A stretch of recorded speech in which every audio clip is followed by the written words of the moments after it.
Hello, it's Tim from Global Therapies. Just a relatively brief YouTube clip today because I filmed a clip for one of my patients about a median nerve. I drew it on myself. I've gone and had a shower, hasn't come off, so I might as well use it for another video. The reason why I was doing this was because we were discussing about nerve pain and why it occurs and how it can affect the entire nerve all the way down the arm. So the median nerve is the nerve that innervates these three fingers, and it comes down a specific pathway, and we can see why it's affected in different ways by the location of the nerve.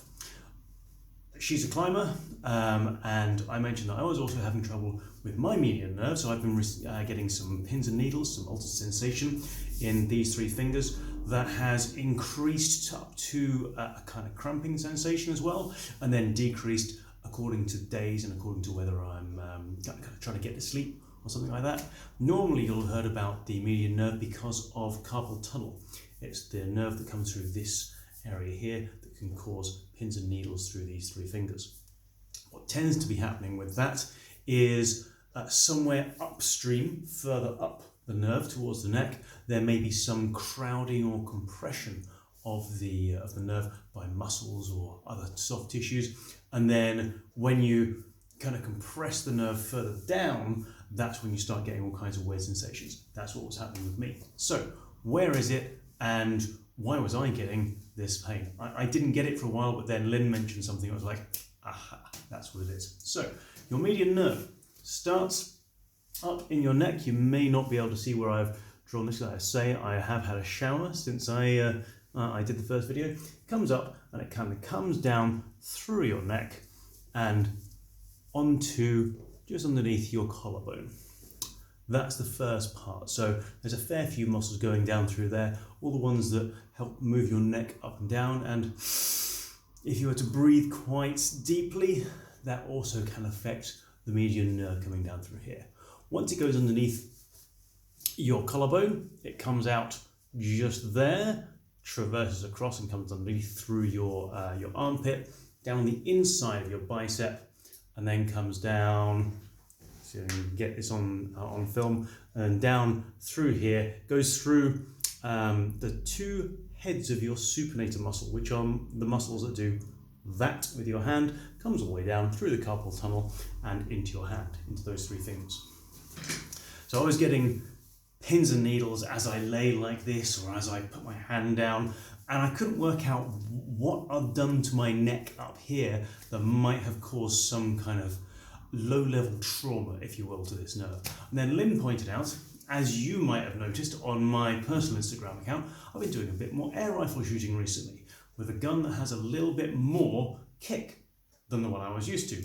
So I've been holding it here and pushing in directly, funnily enough, directly where that median nerve comes through. I've been doing quite a lot of shooting through that. So that, through a couple of weeks worth of fairly intensive work, has irritated that nerve to the point where I'm getting sensation down through my fingers into my into the median nerve distribution. There's nothing terrible about this, and what I've been trying to do is trying to kind of stretch out like this, and if it hurts, and I'm trying to kind of understand what position I can get into to give myself some relief. Nerves are really bloodthirsty. They want more oxygen, they want more blood. So whatever you can do to kind of get more blood into them will help to reduce the amount of kind of altered sensation that you might be feeling. In the same way, my patient, who's a climber, uses her neck quite a lot in kind of, she has various interesting, I'm not going to say postural issues, but she has tends to breathe through her neck quite a lot instead of her diaphragm. That has really crowded out some of the nerve kind of coming down through here, so she's getting kind of pins and needles and tension through here, and we're also getting it to stretch out through pecs and through neck as well, which seems to be giving her some relief. It takes a while because nerves are so irritable, and irritable nerves tend to zing for some considerable time after you have relaxed them and enabled them to move better. Think about when you hit your funny bone, it doesn't just hurt when you hit it, it jangles on for a little while. If you've had a median nerve or an ulnar nerve or whatever that's been crowded out for a while, it's going to take several days, maybe several weeks to get back to normal. As for me, this was 3 weeks ago. I'm still just in the last vestiges of getting rid of this altered sensation in these fingers. I'm expecting it to go relatively quickly. I'm not worried, I'm not concerned. It's just one of those things that can occur with nerve irritation. I've probably babbled on about that enough now. If you have any questions, send us a message, drop us something down below. Don't forget to like and subscribe. That always works as well. If you want to book in with us, then there's going to be a link in the bottom to send you to my diary where you can book in for a physio appointment or a sports massage appointment, because we do that as well. Till then, have a marvellous weekend or week, wherever we got to when I post this up, and I will see you or not.